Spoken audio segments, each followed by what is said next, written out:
And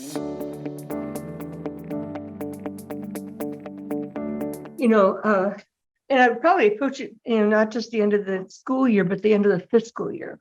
Because Yes. for me, that had a little bit wider application to some It's all of the same for government. us. We're approaching end of the year. That's why everybody's screamingly busy, because we're Yeah. trying to close Yeah, fiscal year, and it's just a nightmare, right? yeah, no, I get that. So, yeah, but I I would, put one, review all employees that are off work, either on work comp TD or non-industrial illness. Make a list, right? That's number one. I put step 2, review all notes from the doctors. Do they need to be updated? All notes from people in step 1. Step 3, right, reach out on the industrial work comp injuries to the claims examiner to get the status, updated status of the claim. And are they going to be MMI prior to the end of the year? And when I say end of the year, I mean school year, fiscal year, same thing. Because July 1 is when we roll over with new leave. right, right. Could we ask the doctor if the temporary work restrictions are permanent? That's the question on comp claims. And then I guess on the non-industrial, I guess the bullet point would be reach out to the employees to get updated doctor's notes on illness leave, non-industrial illness leave. Okay. And then should we meet to go over the plan for the summer and the start of the school year staffing? So should we meet, I guess, is a question mark, and that's either an IPM or an HR meeting, should we meet?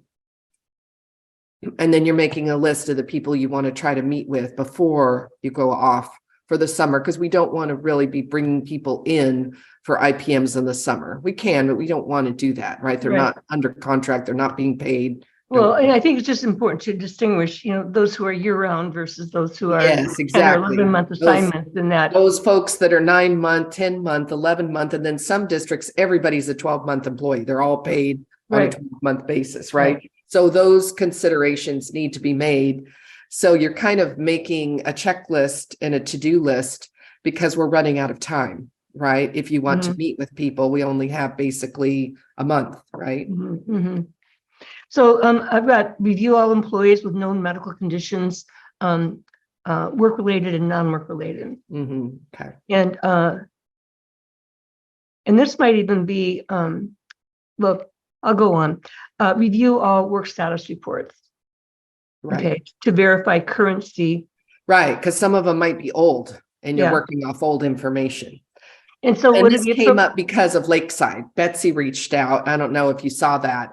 And she was like, hey, this person's on a note. We're trying to plan for next year. What is going on? What can we do? Can we reach out and call this person and say, when are you coming back to work? And I was like, okay, yes, we can call this person. We are not calling and saying, hey, when are you getting back to work? And all the reasons she stated, it's a special ed class. They've been struggling, or I think it's a math credential class, and they don't have a math credential sub in there because they couldn't find one. And so they're suffering, right? They're not getting the instruction. Under hardship. It's a hardship, right? So she was kind of saying, what can we do? That's what started me on this. This is a good conversation to have. You really should start this sooner than now, actually. But now is better than never. And, because she's facing, this person's going to be, school year is ending soon, and they want to have somebody in place for next year. And she said, at the end, I'm not the only person dealing with this, right? We're down staffing, we're having trouble filling positions. And I said, no, you are not the only person dealing with this, right? But you cannot call, because Athens was like, yeah, you can call and ask how you have to be careful, right? Because you're asking for medical information. So we need to be careful. Athens can talk to them about more detailed information about work restrictions. You can talk to them in a more of an employer way of, hey, how are you doing? I'm checking in. You are not calling to say, when are you getting your butt back to work? Yeah. So what did I say? I said, you need to be sensitive and careful with your words, right? Yeah. Well, I might change the word sensitive because people misconstrue that word all the time, but you need to be tactful and professional. Right. And I think it depends on the relationship with the person. If you have never called them, Because I got the impression, I don't know, Deborah, from the email, they've never talked to this person the whole time they've been off. Now, maybe that's wrong. Yeah. And then you better not be calling and saying, when are you coming back to work? If you've been calling to do regular check-ins, Mhm. this would not be abnormal, right? Yeah. But certainly having a conversation about, we got an updated note, how are you feeling? How are you doing? That's okay. You know, as long as the context is fine. And this is not the first time you're calling, right? Yeah. Yeah. Yeah. So, by the way, back- sorry you got hurt. When are you coming back to work? And the supervisors never reached out the whole time they've been off. You don't want to be doing that. No. Yeah. Yeah.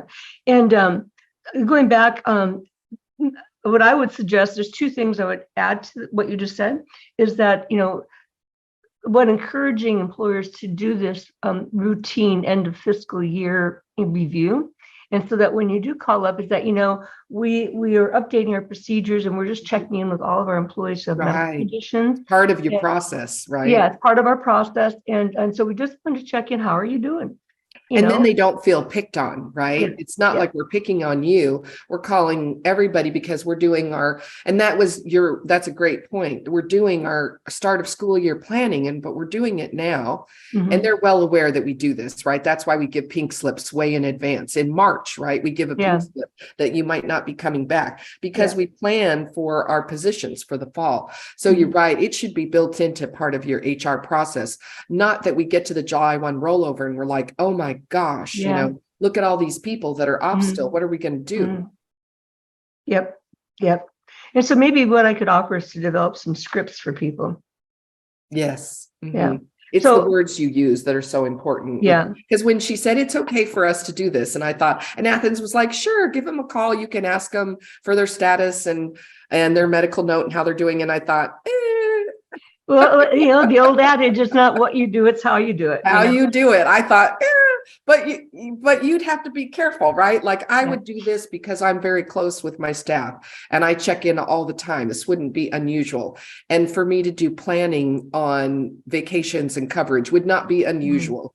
And I'm really doing it from, I care about them and I'm concerned about their well-being and I'm checking in on their healthcare. And then I'm also trying to plan for the job, right? Yep. Going back, so I'm going to say they should verify currency within 90 days of all work status reports and determine if updates are needed.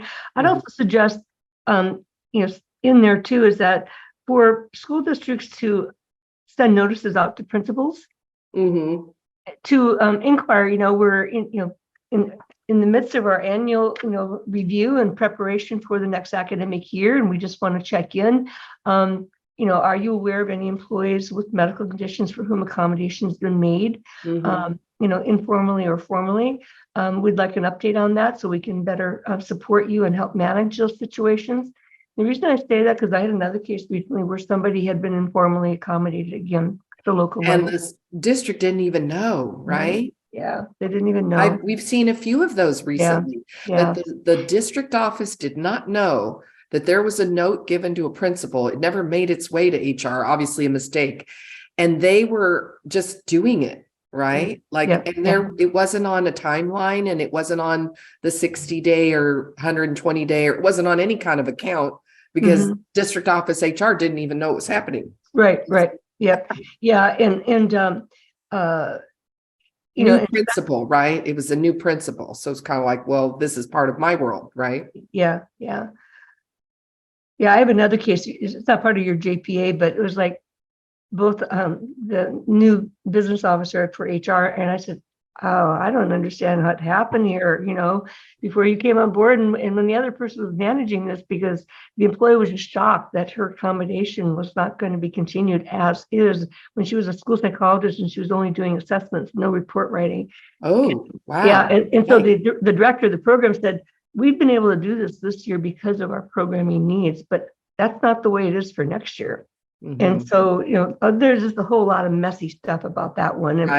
And of course, in all these steps, we're reviewing people that are off work completely, and then whether it's for work comp or non-industrial illness. And we're also looking at people that are on temporary accommodated duty that are, because of the temporary accommodated duty, we have several people that are running close. They're going to run out of their temporary accommodated duty. We need to have a conversation with them that that's elapsed, and so that they're clear that when the school year starts, they won't be coming back on temporary accommodated duty, because it is not like you get the 60 plus 60 every fiscal year. Some employees do think that. They think that rolls over too. So sometimes clarification. So we were really talking about people that were off, I guess. Right. I guess in this checklist, the people that are on temporary accommodated duty that are counting days down, if they're going to run out of days before the start of the fall, you want to have a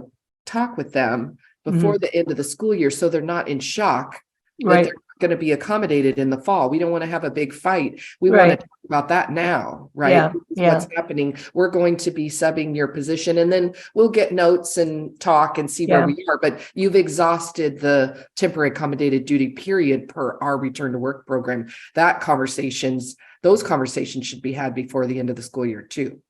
I didn't put that really in my list. I was really about thinking about people that were off work, but really people that are on work on temporary accommodated. Also, there should be discussion, because a lot of people I see, the school year starts and they're like, oh, I'm going to be accommodated. And then they're like, oh no, you ran out on June 9th or right at the end of the school year. And we didn't tell you, but we're telling you now. So it's better to have that conversation before the summer and the fall. Absolutely. So I'm moving out, reach out to principals, department managers to inquire if they have employees for whom accommodations have been made locally. That's a great point. And that'll go right up with review all employees with known medical conditions, but concurrently sending out, requests. And then reviewing all WSRs to review currency within 90 days, blah, blah, blah. Reach out to claims to inquire about anticipated MMI status before the end of the fiscal year. And then for employees with non-work related conditions, request updates in medical status in preparation for next fiscal year. Okay. And I know we talked about a lot of other things, but any other checklist kind of things? Oh, plan for IPMs. Yes. Should we meet? I don't know. The should we meet could be HR, could be risk, could be an IPM, it could be informal, it could be just telling them that you're running out of this. It's also a check-in on where you're at with your leave, because leave is going to roll over. Leave rollover discussions should be happening, because July 1's our leave rollover. Right. So where they're at, like if they're running, you're going to get a new bank of this, or you're running out of this. Everyone should know where they are, right? That's on disability of some kind. If we can, when we get done, take a few minutes. I talked to Cheryl Stewart at Hummel this morning, so I do want to run by you what we talked about. And in terms I have a meeting at 12, but I can be a little late. It's just our local manager. It's just, my local team, and I can text my boss, tell him I'm going to be a little late. Okay. I get the impression the employment law people are putting a kibosh on IPM number 2. Well, but I don't know. We'll see. Yeah, I can tell you what Cheryl has said to me too. Yeah. I don't know about her employment law attorney. I don't know how good he is, and I don't know what his expertise is.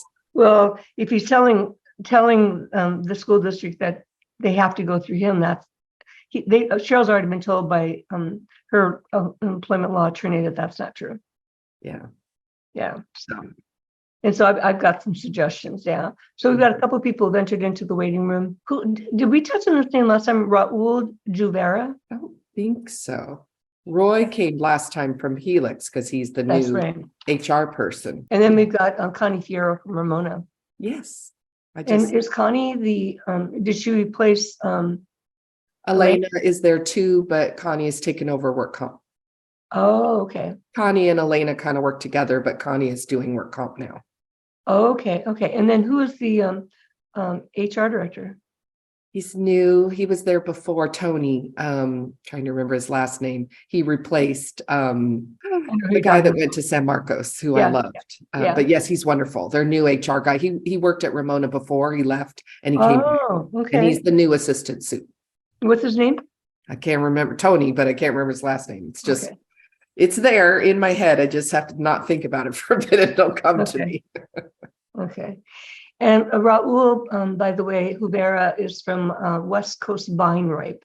Oh, I don't know who that is, but yeah. I was just sending him a quick message and saying, oh, one of the things I wanted to ask you, we have the ability to feed live to LinkedIn and Facebook. really? Oh, it's I, very cool. I haven't done it yet, but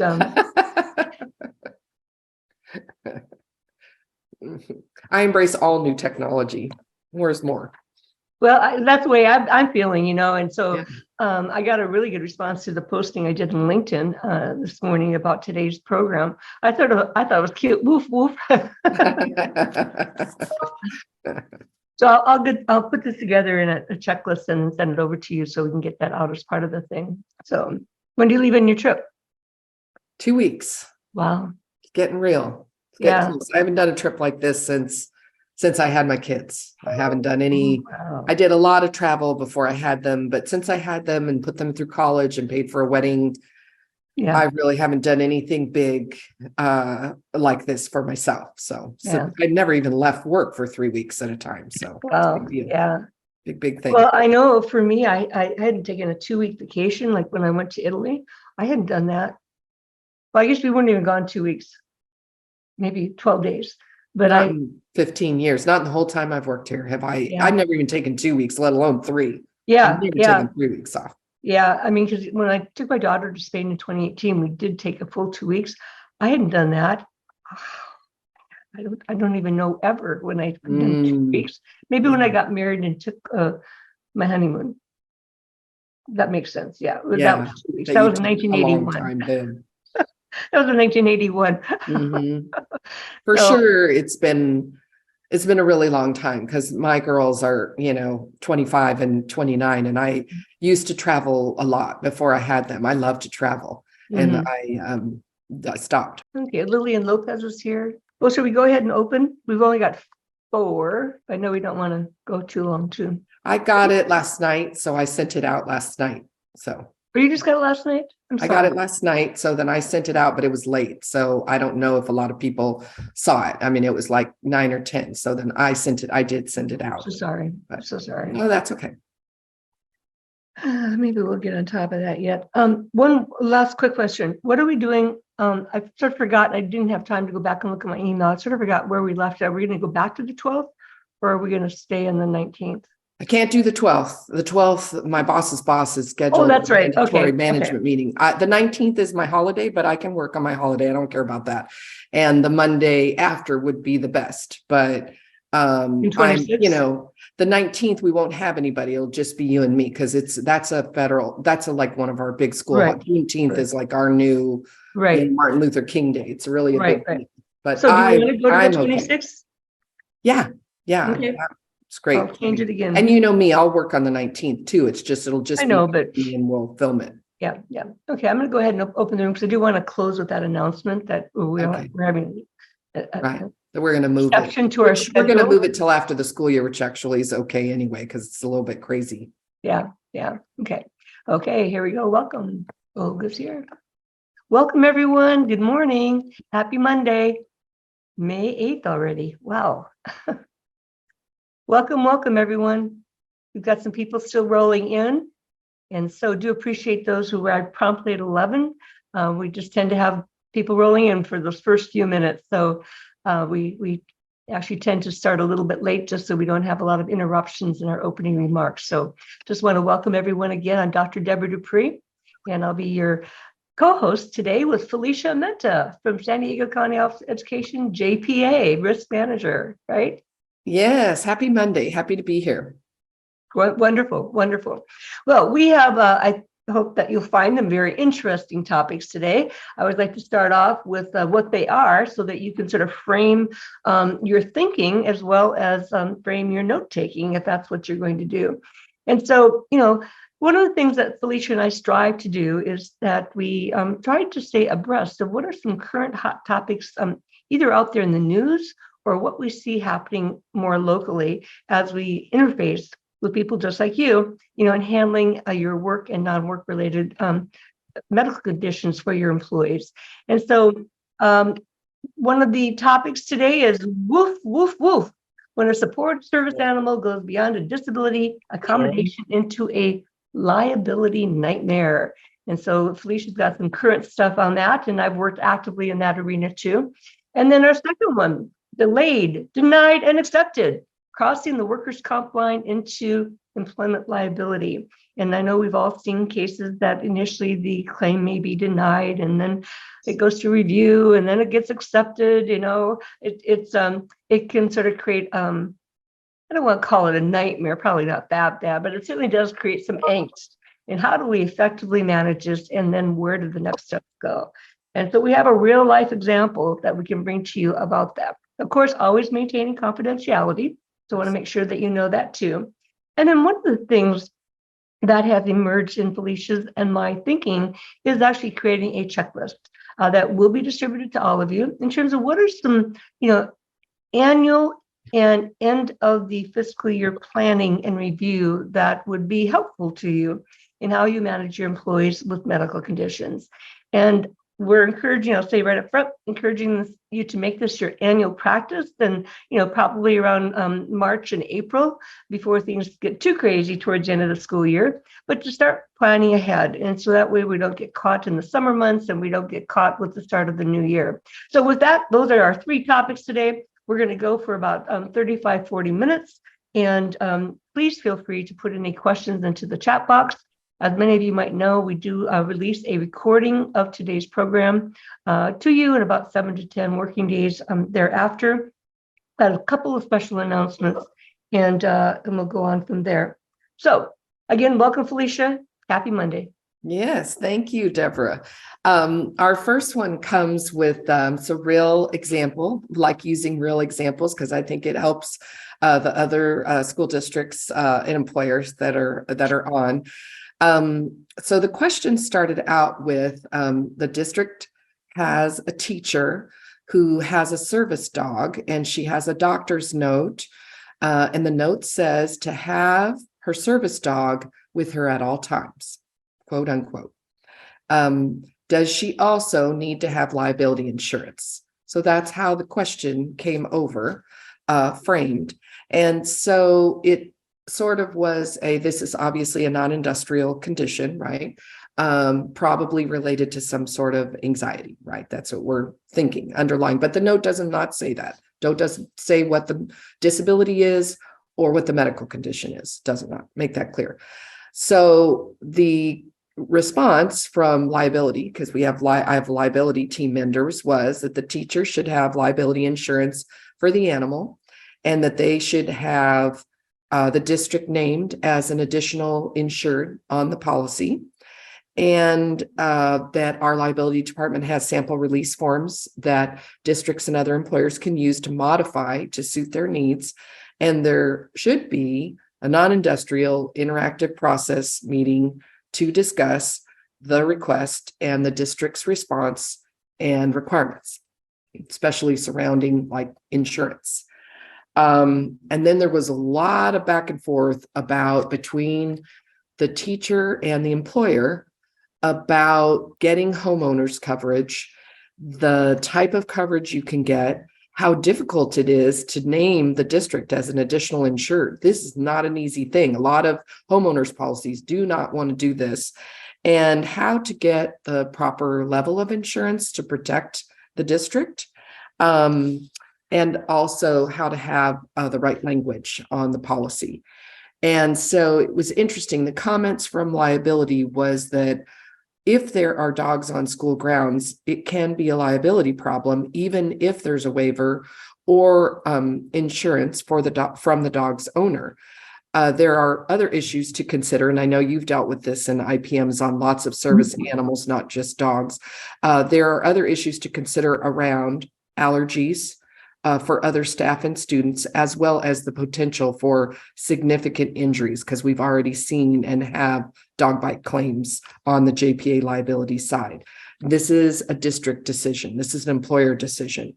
If the district's named on a claim or a lawsuit, then obviously liability would defend it and get involved, but avoiding the potential for liability is the best option. So a quandary though, right? Yes, a very significant quandary. I'd like to add a couple of comments, Felicia.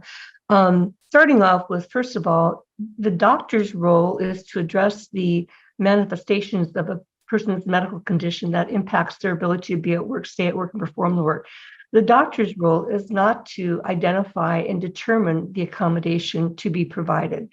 That's why we do the interactive process meeting, so that we are presented with information from the appropriate medical provider that, again, doesn't discuss diagnoses, but does address the manifestations of how is this person's ability to work impacted. Then we, as a group, take that information to discuss among us. Well, okay, given this and given the nature of the essential functions, then what kinds of accommodations could be put into place? And so that's one thing. And so this is where, as Felicia said, going back to do the interactive process really would have been the first step, because just because an employee, presents the medical note saying I have to have a service dog, you have to take a look at the whole context of work and those other factors involved. I know that in some situations, and this can vary depending upon districts' attitude about dogs too. I know one situation was where the teacher had been bringing her dog in for a long time. It was actually ended up serving as a support animal informally to some of her children who tended to have more anxious needs. And so it became a real benefit in that way. But again, we had to take a look at the big picture of things, liability and all this kind of stuff. And I think if I remember in that case, Deborah, did the district office not know that that was being accommodated at a site level? That's correct. That's correct. Yeah. And so that's the other thing then, is that be wary, and I will say be wary about, we all want to be helpful, and, oftentimes we have long-term relationships with some of our employees. And so I've seen it so many times over the years I've been doing this with Felicia and the school districts, cities and other organizations, that you've got a good relationship with your employee, and therefore, oh yeah, that's no problem, let's bring it on in. And so all kinds of informal accommodations get made at the local level that oftentimes the district or HR has no knowledge about. And I've got several situations like this right now where the district office didn't even know that this was going on. And so that's part of our checklist as well. Okay, so I will share another example. It was more in a community college setting where a professor requested use of a support animal. And because the professor did not require the animal with him at all times, it was agreed that he could have it in his office for office hours and things like that, but that it would not be appropriate to take into the classroom for all those other reasons that Felicia mentioned, like allergies and potential for dog bites and so forth.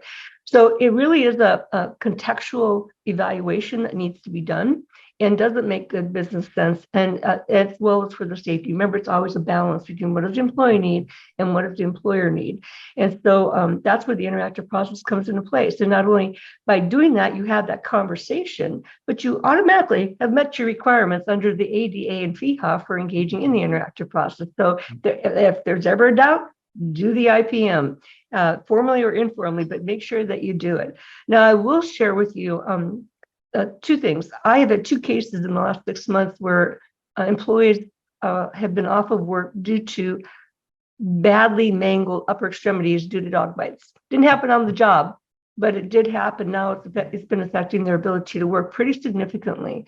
And so that is the thing. While the dogs are trained, and I'm referring to dogs, so that's primarily it. That doesn't mean that people still don't know proper service dog or support animal etiquette. You don't go up and pet the dog, and then there are other things that you don't do. And so it is something that does need to be evaluated in terms of that liability aspect and just the insurance coverage and all of that kind of good stuff. Now, this is a very extensive area. The Job Accommodation Network and EEOC have put out pretty extensive guidelines on service dogs versus support animals. And the criteria for each are different. And so, again, a whole nother layer of evaluation that needs to be done And then California Office of Disability Rights also has its guidelines. And so I've done a pretty deep dive into these areas, and don't ask me to quote anything off the top of my head because it's that extensive. I just know that there are different guidelines, and so it does need to be evaluated on a case-by-case basis and just not a blanket rule of thumb. So. Yeah, I like that idea of flipping the thinking that we talk about the liability insurance and the requirements that we need to protect the district after we talk about the disability and the note and what is the disability that created to have a service dog with you at all times. If you could share that in that confidential setting of an interactive process meeting to get there, but certainly protecting the district, because from a liability side, we have children that have been bitten in the face. We have dog bites to the arms. We do have already these things that have happened. So we know they can be quite, they can really expose the district, the employer, to real liability. So they have to be carefully thought out and weighed out with the danger to the staff and the students, with the comfort and accommodation for the employee with the disability. Yep, absolutely. And just on that note, and Victoria, I'll get to you in a moment. And because, again, by evaluating an employee's medical need for a service or support animal, if the dog does misbehave on the workplace, now you have a potential workers' comp injury for whomever is bitten or attacked or whatever. But then you also have a civil or personal injury claim if it's a student or some other non-employee. So it can get pretty complicated. Right. And the recommendations from liability were a homeowner's insurance policy with a minimum of $1 million listed, and listing the district as an additional insured on that policy value, which is actually kind of difficult to get now, we know. Yeah. And so I think, Victoria, you had your hand up, and so go ahead and unmute and please put it out there. Yes, thank you. So was that employee able to get that extra insurance? Because you said it was difficult, so. Not as of yet. This is a situation that's still ongoing. And there's been a lot of back and forth, but I think the answer to your question, Victoria, is no, they have not been able to, mostly at this time that I know of, mostly because the homeowners doesn't want to list the district as an additional insured, because they say they have no interest in the property, right? Because this is unusual, right? It's not attached to the actual property burning down or replacement value of the property. So far the homeowners has not been willing to do it. So then the employee seems to be stuck, but then are we also, because it's we need to let that employee have say if it was a service dog for medical issues, under ADA, we need to accommodate that and let them have the dog, but then we're the exposed. No, there is exposure. That was what I was trying to add in the liabilities cautionary tale. Is this is a district decision. If the district is named in a claim or a lawsuit against them, it's likely that there'll be liability exposure, but avoiding the potential liability is always a good option, right? But certainly you have to take all things into account. It's not an easy decision, right, Victoria? That's kind of the end of that story. Yeah, and Victoria, I'd like to add to your comment is that I think it's really important. It's oftentimes not what we do, but how we do it. And so going back to the ADA requiring that you provide a service dog isn't quite accurate. The ADA requires you to engage in the interactive process to explore what readily achievable and effective accommodations can be implemented that enable the employee to work safely while performing all the essential functions to the level of productivity performance required within the current business climate. I know that was a big sentence. Okay. So that's what the ADA requires, is for you to engage in the interactive process. They don't require you to provide a service animal if the setting isn't appropriate. Again, it's a balance. What would prohibit the district in this case from allowing a service animal? So again, provision of the service animal is the employee's responsibility. Your role as the employer would be is allowing for the animal to be on your property as an accommodation for the employee. And that's where the insurance comes in. And so all of this has to be looked at, the bigger picture.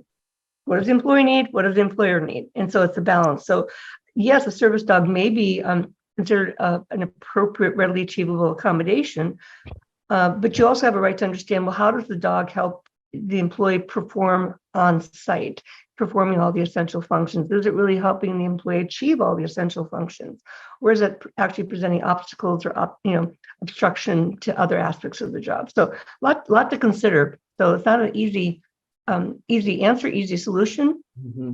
And each engage in the case, interactive process is what you need to do. right? In each case, in each setting, have slight differences, right? So Got it. Yeah. Thank you both. Yes, you're welcome. So I'm making a note here too, is sending a link to the service dog conditions, so you can take a look at that. And maybe that might even need to be another topic for discussion to sort of identify what some of those differences are. So without further ado, I'm going to go ahead and move on to our next one: delayed, denied, accepted, crossing the workers' comp line into employment liability. I'm going to let you start off with this one again, Felicia. all right. I had to go back through my notes. This claim started out, or this situation, I'll say, started out last August in 2022. So I'm going to kind of go through the events chronologically because it is very confusing. And then we'll kind of go into the discussion area. So it starts out with a question, and this is a real case. I have a teacher that's absent due to medical issues, but has not mentioned what the medical condition is. We believe it is some type of an anxiety disorder. Is it too soon to schedule an interactive process meeting? Question mark. Great question, right? That is in August of 2022. This is a 43-year-old special education teacher that was off work at that time on non-industrial illness. 9 of 2022, a doctor's note puts her on leave through November 15th, 22, and says then perhaps she can return to work. She had 2 anxiety attacks at school, one so severe she was found curled up in a ball in her classroom. November 2022, she stated she wanted to file a work comp claim. She said that her private doctor advised her that she should file a work comp related injury. The claim was delayed to gather more information. The claim was filed as a psych stress claim related from being asked to speak at a parent orientation meeting in August. She has fear of public speaking and had a panic attack. And that's when her private doctor told her to file a work comp claim. Come forward to December 2022. The psych doctor that saw her felt that over 51% was work-related and that she was taken off work and needed treatment.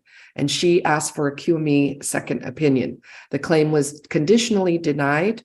It had been in delay being investigated, and we were providing treatment. And then the claim was what we call conditionally denied, pending the opinion of the second opinion QME. The restriction at the time was no speaking in front of groups. She was approaching her 100 days of differential pay in January, running out of paid leave. The QME was in February 23 to make a final decision on industrial causation. She was off work going through the balance of her leave. In April 2023, all leave was exhausted and she was placed on unpaid leave until the last day of school. The QME reports, it was in February, but it didn't come in until April, right? Because it takes a while. It took 2 months. It gave different restrictions, slightly different restrictions. No speaking in front of groups unless prior notice is given. That's the QME work restriction. Question, do we need to do another IPM? The end of April 2023, district received notice, retained an employment law attorney. The district she was placed on a non-reelect also earlier that month in April. So there was no representation on the work comp side. The work comp claim did not litigate. It was an employment law attorney that filed the claim. And that came in after there was a second IPM set up to discuss the no speaking in front of groups unless prior notice is given. And then what to do, right? So that's sort of the roller coaster situation that it was. The first IPM was done on a non-industrial injury because claim was not accepted. Now the QME report has come in and has found the claim over 51% work-related, accepted the claim, said that, there's work comp treatment and exposure and time off needed. Yeah, I think at least from my perspective, Felicia, since I've been involved in this one, it's important to note that the employee did have a pre-existing condition, which is part of the whole dilemma, and again did not report her absence initially as being work related, although it was known that she had this situation. And then the QME came back because she had not been able to return to work for such a long time that period of disability was related to the incident, and therefore pushed it over the 51% threshold. Yeah. And so it's complicated for a number a really complicated case, sort of like the straw that breaks the camel's back, right? The condition was present, but the situation or the event that occurred in August, the doctor felt was significant enough to rise to the level of work relatedness, majority work related, right? Yeah. And then it goes back to, because in the nature of her role, speaking in front of groups is required, facilitating an IEP is required, and that can be lots of people. And or doing introductions at a parent-teacher orientation, so all of those things, and it's written in the job description. The employee claims that she told her employer at the time of the interview that she couldn't do public speaking, but the employer can't find any record of that in the interview notes. So it's like a he said, she said. That sounds pretty familiar these days. He said, she said. And anyway, so there's that whole dilemma, because if they had known that she couldn't do public speaking, then she probably wouldn't have been selected, because that is a role. And it's a relatively small school district. And so passing that burden on to somebody else now becomes a hardship, because that the other person, in fact, in this case, it's the director of the program who's been doing all these things for her, is double duty. Because she can't do all of the essential functions of her job.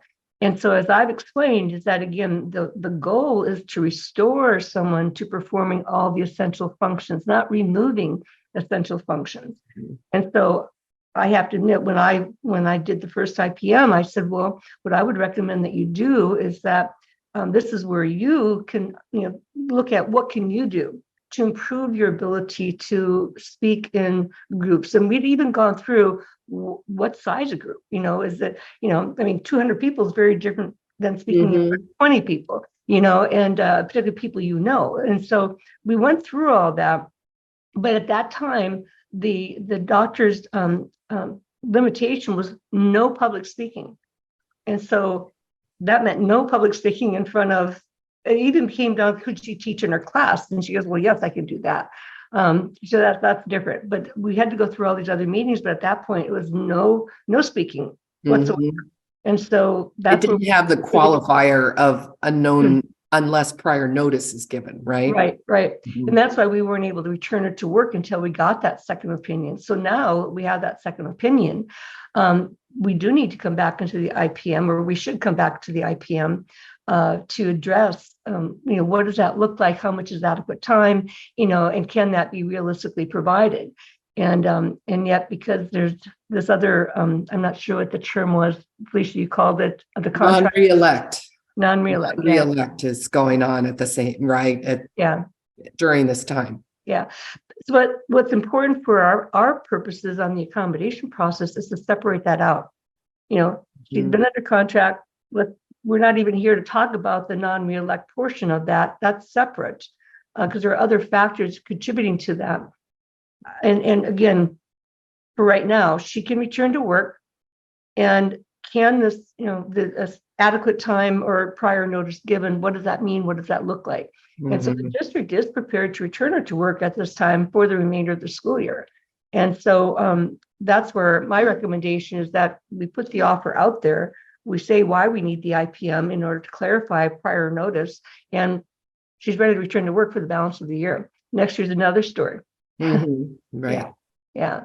So it's been complicated, and certainly I've had several other cases too where the claim may be initially investigated, like this one was, because it was a psych stress claim, and further delayed because of the amount of time between the incident and the date of filing. So that's a factor causing the delay. Well, And and her employment law attorney, I want to say, is from West Hollywood, and he advised her not to attend the IPM, right? That's already been set. And so then this threw a monkey wrench in everything because he is now requesting a lot of information from the district and representing her, and wants all communication to go through him. And, so it's become very tangled now. yeah. And yet she's still an employee. And Mhm. so, Yep. that goes back to that first question, Felicia, should we hold a high PM? Again, the answer is going to be 9.99% yes, every time. And because, again, we now have new limitations that need to be evaluated. Even though her 100 days has expired, she is still an employee in an unpaid status, and she still has rehire rights for up to 39 months into the future. That's under the Ed code. So again, the IPM should be held. But it was an interesting case, because when I went back to research it for today, there's literally 50 emails between the district and all parties on the claim, because it was non-industrial, then it was work comp, then it was delayed, then it was denied, then it was accepted. That's very confusing. And at the same time, all the return to work employment decisions were leave and what to do with her had to be made at the district level. So that does make it very difficult. And there has to be a lot of close communication with the TPA and yourself to understand what's going on the claim, right? Yeah. And I'll just put out there, and again, I'm not legal counsel, but I know a lot of employers, we get thrown into a tizzy when we start having lawyers throw this out, that no communication except through me.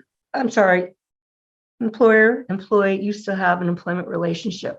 And so that still needs to be managed regardless of whatever litigation is going on. And again, that it depends, but for the most part, that person's still your employee, and you still have a right to communication and not having to go through an attorney about work per se. So we'll see. That's supposed to come up this Friday. Yes, that is also an evolving case. So we don't have an end of, we don't, like the first example, we don't have an end of that case because it's still going on also.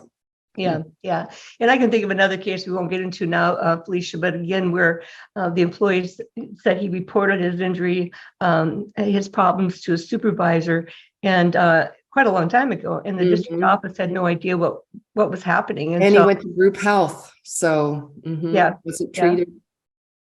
Yeah, very, very interesting dynamic. So this is where it's so important to, routinely, update your employees about what your process is and the steps involved. And I just had another case last week where it wasn't handled well in the beginning, and now, 9 months later, the employees, what? My accommodation isn't going to continue as is. It's like, no, that was for this year. And next year's needs are very different because of evolving circumstances. And so we're working through that. It's not as severe as some of these other ones, but it's still, the employee was very surprised. And so that's why early IPMs are always better to educate the employee, so that they are aware of your process. As many of you have heard me say, the majority of people have absolutely no idea that these laws exist, this process that exists, until you are either an employee with a medical condition or you have an employee with a medical condition. And it's like, what is all of this about, And so it's and that's why we're suggesting, going into our next topic, then a checklist for annual review. And so we've had a chance to go through this and I'm going to type up our notes. So I'll run it by Felicia first and see if there's anything more to add. But why don't you start off and just sort of give us context of why this is so important, particularly as we start approaching the end of the fiscal year. Yeah, so we're running out of time, right? We're all massively busy. We're going to approach the end of the school year. Then our contracted employees that are 9.5 or 10 or 11 are going to be off for the summer for a break. And then are they coming back in the fall? That's a question. And this checklist started out from a district's real question that said, we have a special accreditation. I think it was a math teacher of some type that's been out for a long time. And this is a work comp claim. And this class is suffering because we've had trouble getting subs and different subs, and they just haven't had good instruction, right, for this year. And the principal really wants to get somebody in place in the fall to really teach this class. And they said, what do we do? Can we call them up and see if they can come back to work? So that was the question. And other districts must be dealing with the same thing that we're dealing with.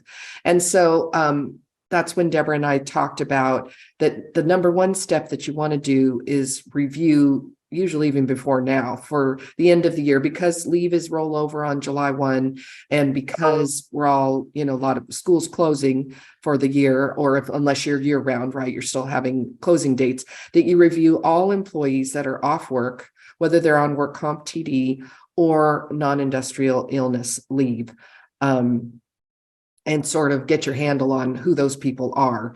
And then 2, that you're reviewing all the notes that you've been provided from either the third-party administrator or from the employees, doctor's notes, and do they need to be updated?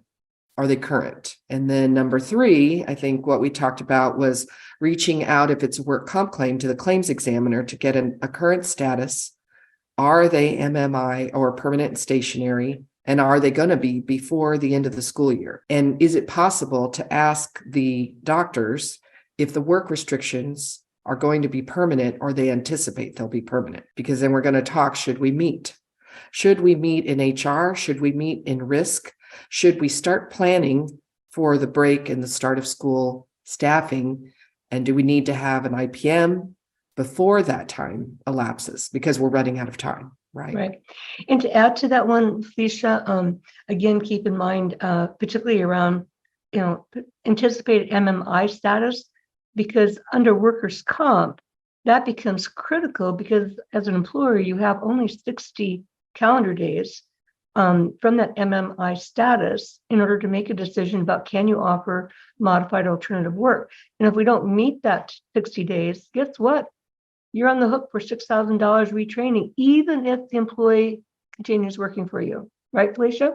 Yes, we have had several districts that have had to pay the $6,000 just because they couldn't get the IPM scheduled within the 60 days from the MMI report date. And I think it's important to know that your claims examiner certainly can call the treating doctor, not the QME, not the AME, but they can call the treating doctor or write the treating doctor and ask them if they think do they think they're going to be MMI? School year end is approaching. We're trying to figure out what we're planning for next year.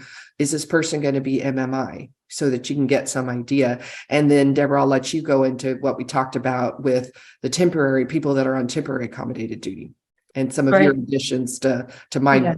Yeah, thank you. Appreciate that. Along with reviewing all known employees reviewing all employees with known medical conditions, work-related or non-work-related, we'd recommend that you actually do an inquiry, communication out to all your site principals, your department managers, anybody who's in charge of people working, to inquire, are they aware of any employees who may have been informally accommodated or present with a medical condition? Because as we mentioned already, is that employees will oftentimes turn their medical notes into supervisors, and unless supervisors know what to do, they may never reach your HR office or risk management office. And so we certainly have seen, again, I've got a couple going on right now where the employee has been informally accommodated at a school site or in a department that the district office had no idea. And why that becomes, I'll use the word dangerous, is that, most of you as employers, are working with that 60 plus 60 temporary accommodation period for a max of 120. And again, oftentimes that's actually part of the bargaining agreement as well. Some school districts do it in 90 and 90 or 3 60-day periods. The EEOC at the federal level has said that 180 days should be your maximum time frame for temporary accommodation, either in modified work, alternative work. Once you start going past 180 days, it starts to look like this is the way of doing business. and it's okay. And so I've seen many times over my career in doing this kind of work where people have been temporarily accommodated, informally for a year or two. And then when they try to take the accommodation away, usually when there's a new manager or a supervisor, what? This person's not doing all the job. Then it gets to be a real legal nightmare when they try to take the accommodation away.